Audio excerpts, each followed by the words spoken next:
Saya guru pendidikan geografi pada SMA Negeri 7 Maluku Tengah.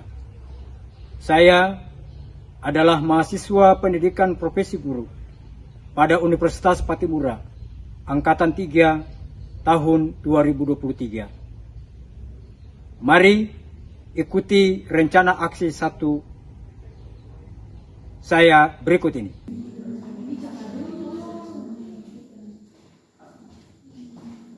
Selamat pagi anak-anak sekalian. Pagi, Pak. Gimana kabar hari ini? Baik, Pak. Baik, puji Tuhan. Kita akan mengawali pembelajaran kita di pagi ini. Untuk itu, sebagai orang percaya, untuk memperlancar seluruh proses pembelajaran, saya minta kesediaan salah satu dari Anda, Nona Friska, mungkin membawakan kita di dalam doa sebelum kita mulai. Silakan.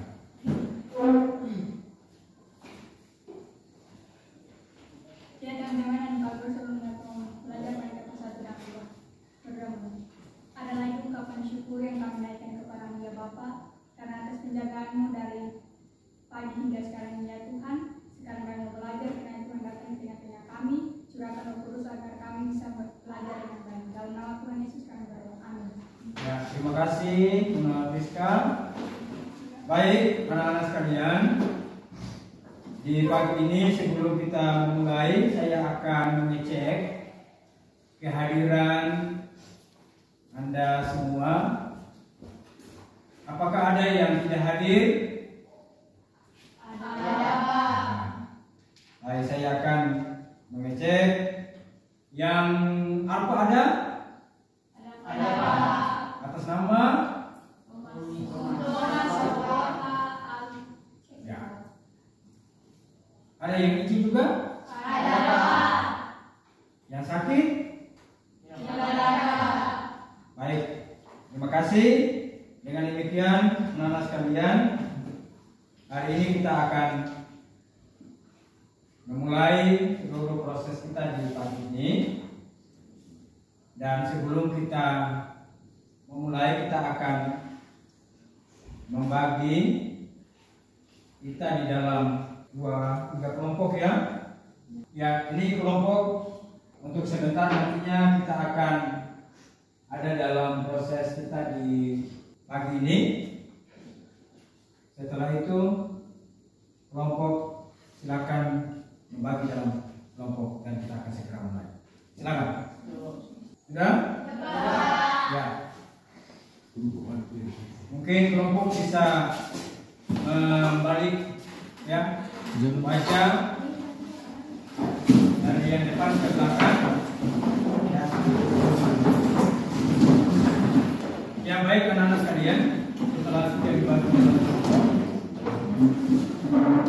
untuk nantinya membantu kita dalam proses belajar, ada tujuan pembelajaran yang perlu kita sampaikan, yang diawali dengan kompetensi dasar.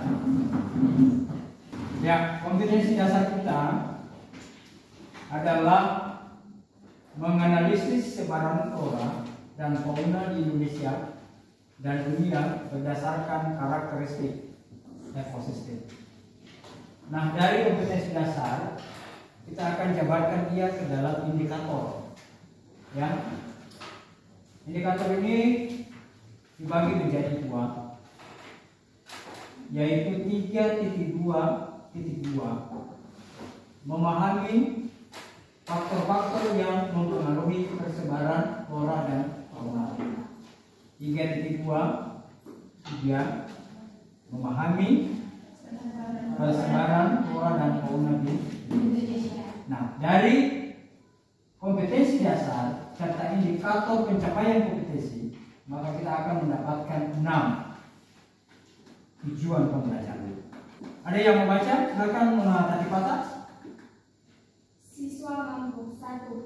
Mengidentifikasi jenis-jenis flora dan fauna di Indonesia. 2. Menganalisis jenis-jenis flora dan fauna di Indonesia. 3. Menganalisis faktor-faktor yang mempengaruhi sebaran flora dan fauna di Indonesia. 4. Membuat laporan tentang persebaran flora dan fauna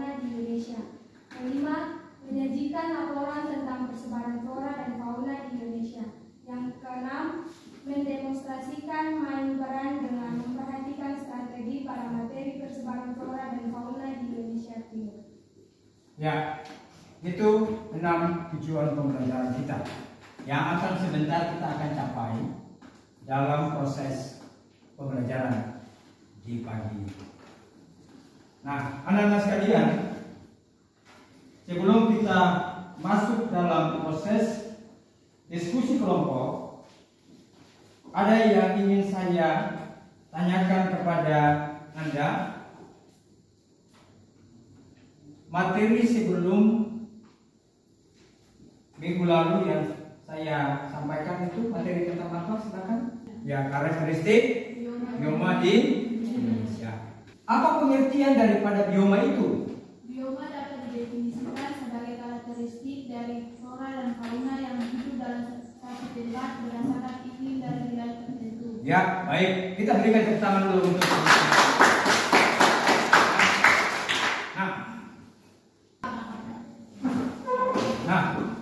Setelah dibagikan lembar kerja, saya akan memberikan kesempatan bagi Anda untuk sejenak Anda kelompok melakukan pengamatan jenis tumbuhan atau hewan yang ada di sekitar kita. Saya berikan waktu hanya 2 menit dari sekarang. Silakan kelompok 1, kelompok 2 dan kelompok 3 boleh keluar.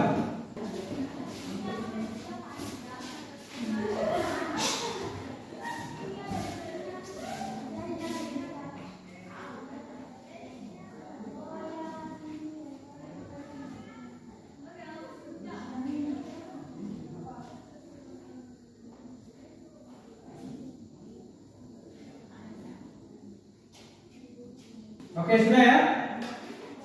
Ya, mari silakan masuk.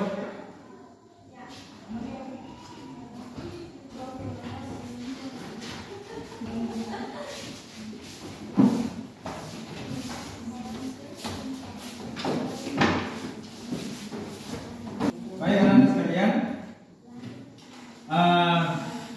saya ingin bertanya, apa yang baru saja Anda lihat dari hasil pengamatan Anda? Ada yang mau menjawab? Jenis flora apa yang Anda lihat? Bambu. Bambu. Bunga. Ada bunga. Bunga apa saja? Bunga dan kaktus. Ya. Baik. Dengan demikian, itulah jenis-jenis tumbuhan yang ada di sekitar kita yang hidup ya di alam ini. Dan oleh karena itu, waktu dan kesempatan saya berikan bagi Anda untuk Anda mengerjakan lembar kerja lewat dari hasil yang Anda lakukan pengamatan tadi, dan Anda masukkan ke dalam tabel-tabel yang telah disediakan bagi Anda. Waktu 10 menit. Oke, baik anak-anak sekalian, agar supaya Anda bisa bekerja sebagai membantu untuk menambah referensi, mari kita nonton dan melihat tayangan video berikut ini.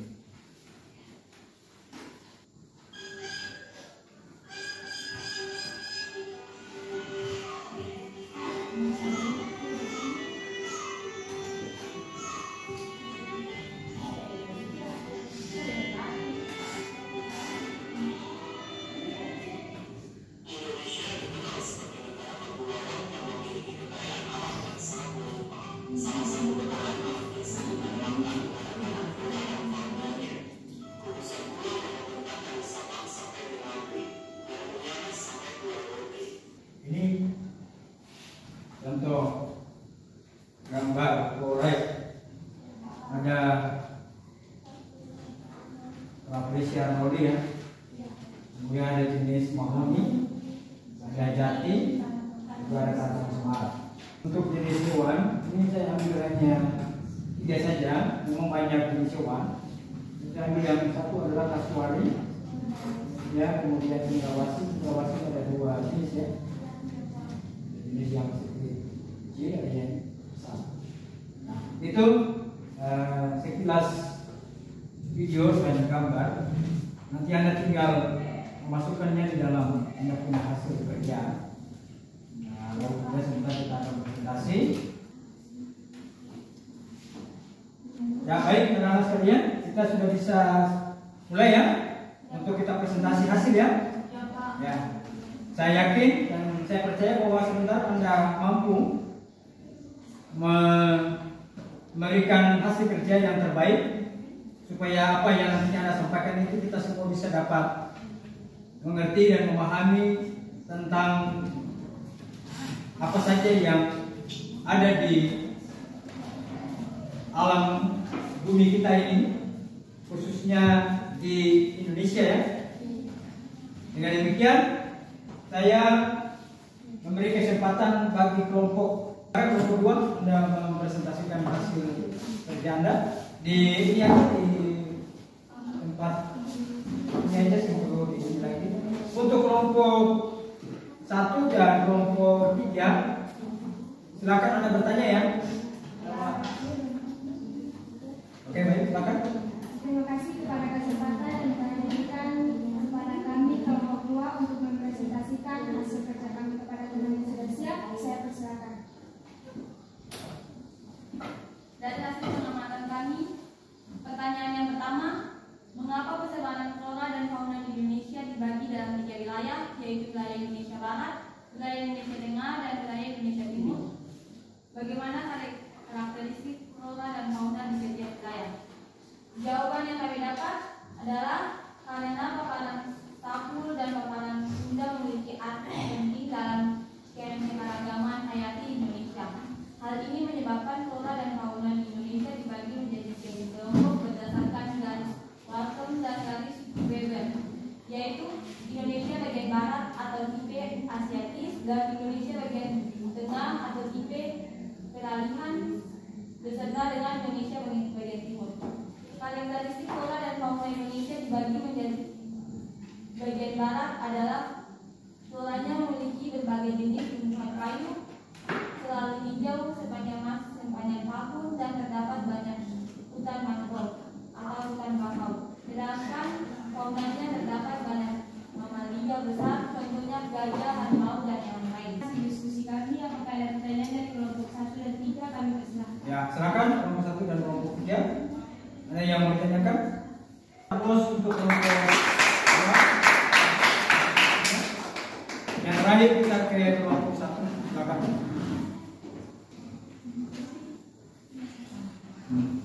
Terima kasih teman-teman, Bapak Guru yang sudah beri kesempatan untuk kami kelompok 1 menyampaikan hasil presentasi kami.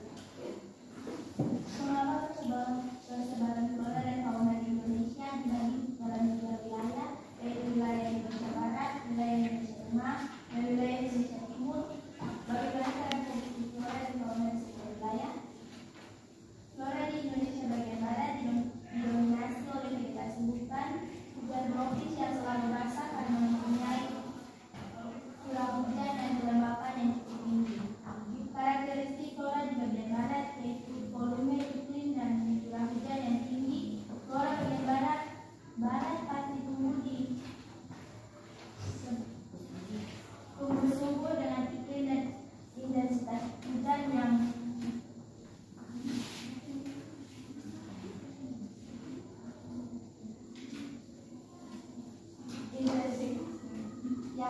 intensitas yang tinggi.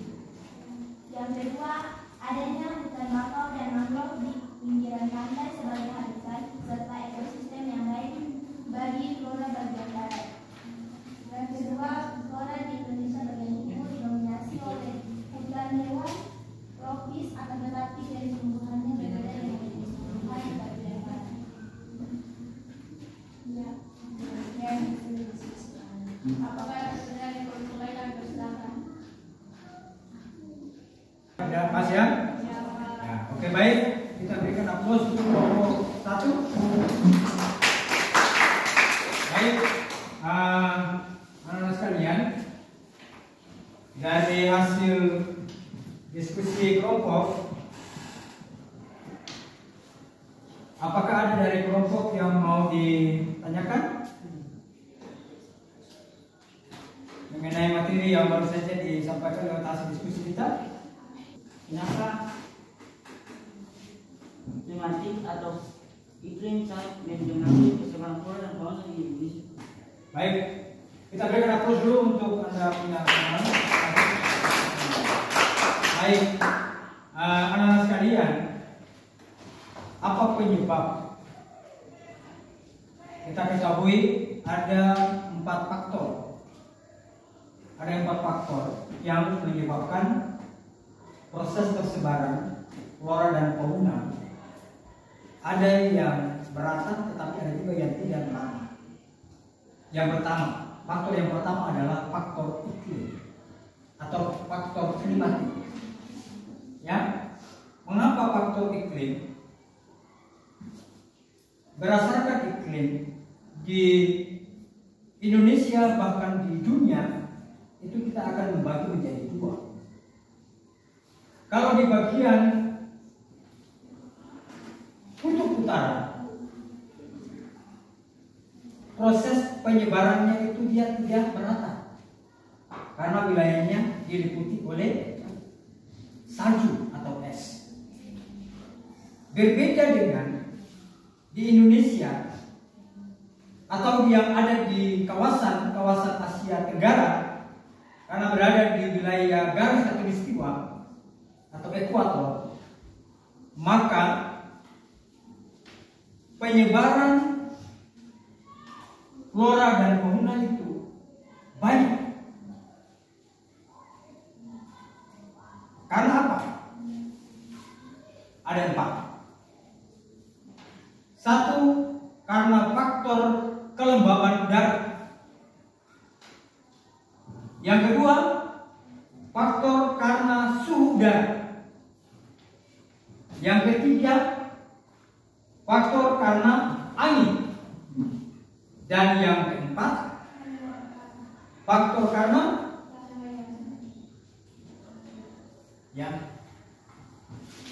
atau curah hujan. Jadi pertama apa tadi? Kelembaban udara, suhu udara, angin, curah hujan. 4 faktor inilah yang sangat berpengaruh terhadap penyebaran flora yang berada pada 2 wilayah atau kawasan ini. Ya, baik itu di kawasan yang es, salju, dengan yang ada di ekuator atau katu. Yang kedua, itu yang iklim. Yang kedua adalah edafik. Edafik itu bicara tentang tanah. Tumbuh-tumbuhan dan hewan adalah merupakan tempat di mana mereka bisa hidup di tanah. Vegetasi bertumbuh dengan subur karena di atas tanah. Hewan juga berproses juga di atas tanah. Proses kesuburan atau bertumbuh kembangnya tumbuh-tumbuh atau vegetasi, ya, itu juga tergantung kepada jenis tanah itu yang punya tingkat kesuburan itu. Ya, itu yang kedua. Yang ketiga yaitu fisiografi. Fisiografi ini kita bicara tentang relief daripada tanah atau bumi.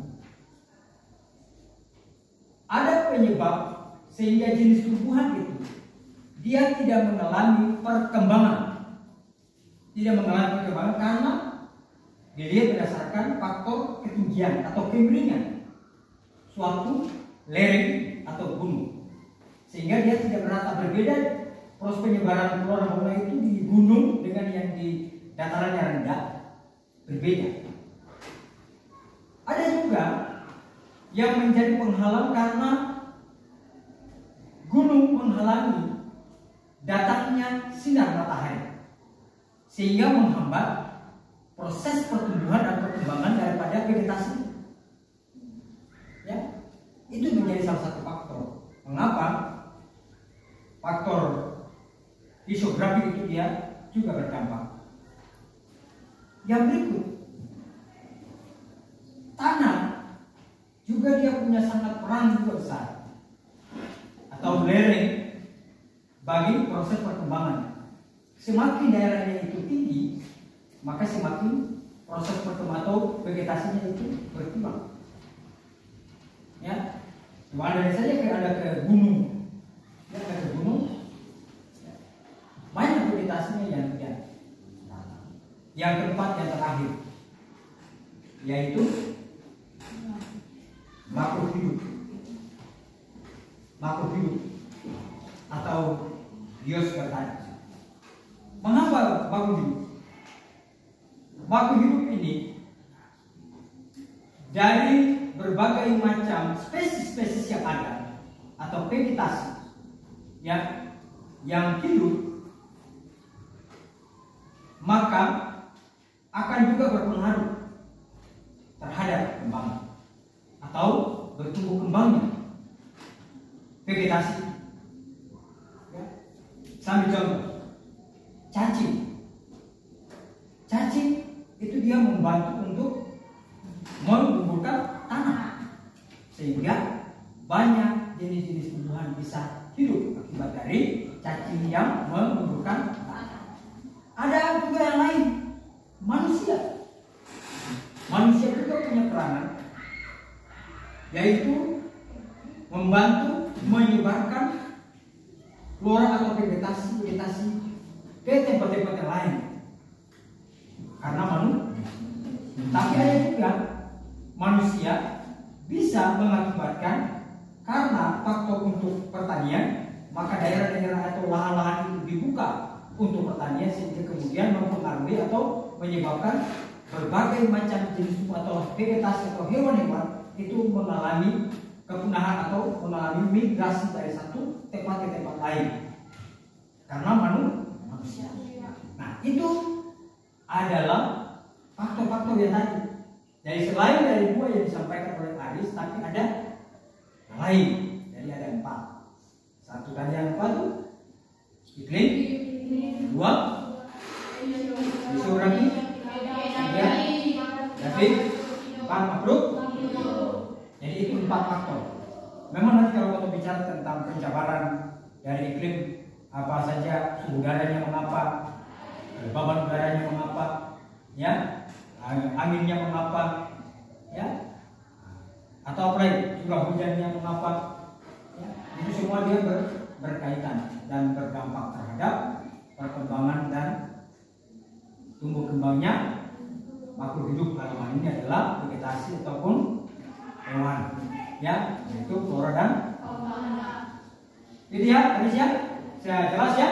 Nah, oke, dengan demikian itu adalah hasil presentasi. Nah, kali ini kita akan memberikan kesempatan bagi kelompok yang nantinya akan menampilkan hasil main perannya lewat diskusi kelompok yang dia sudah buat atau main perannya.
wilayah yaitu Indonesia bagian barat, tengah, dan timur.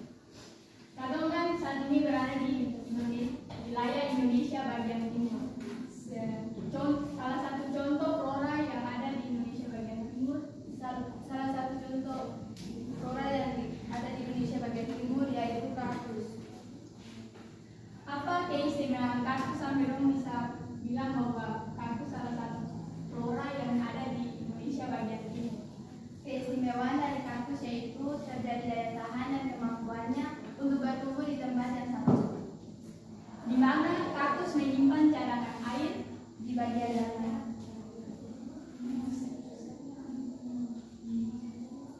Apa manfaat dari tanaman kaktus?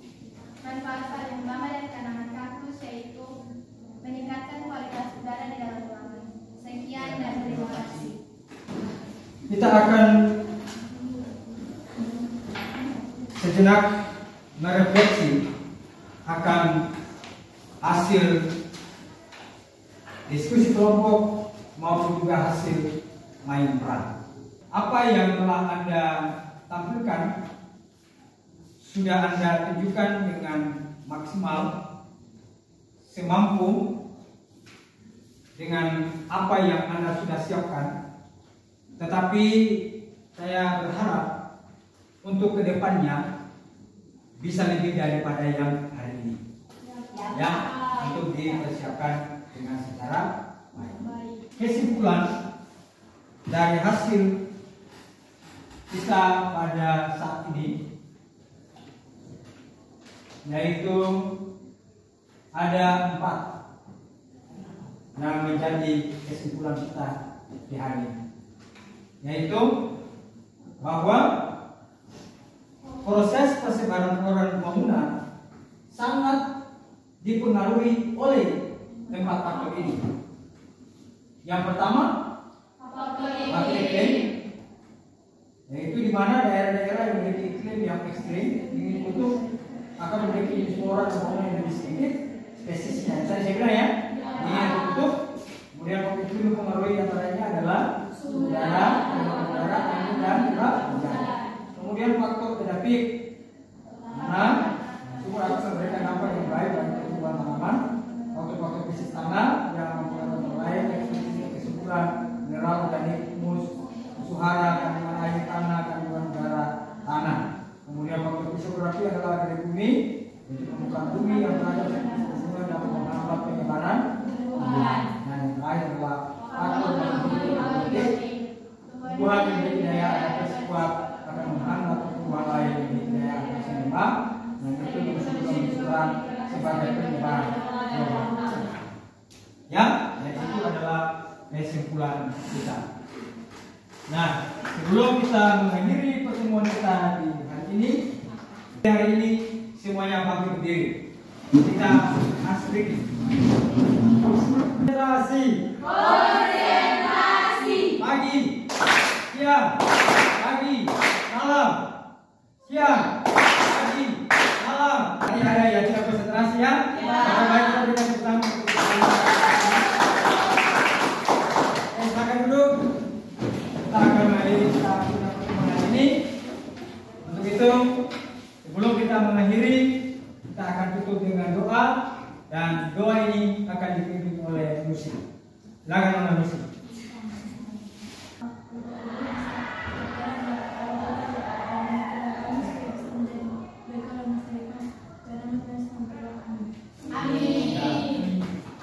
Baik. Selamat pagi.